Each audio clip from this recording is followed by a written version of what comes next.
Hi everyone, just a quick video on turbos, what they do and how they do it. So first of all, why do we have turbos? Well, turbos are a way of increasing the air pressure that goes into the cylinder of the engine. The more air we can put in there, the more fuel we can add to it.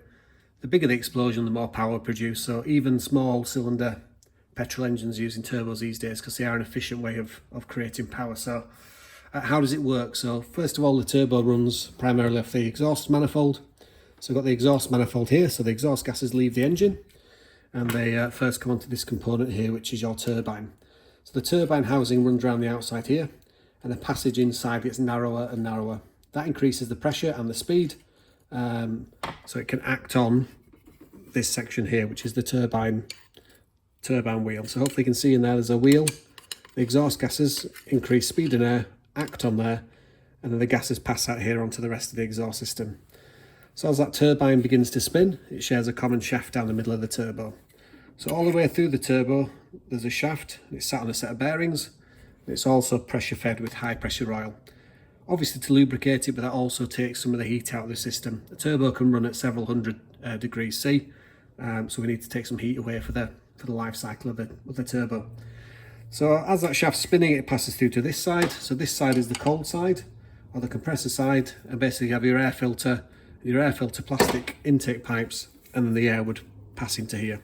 Hopefully you can see in there, in this light, there's another wheel there that spins around as well. So the cold air comes in here, it's squeezed by the compressor wheel, that's why it's called a compressor, and again it increases the speed and pressure of the air that's going to go on towards the engine. So from this point it would lead on towards an intercooler.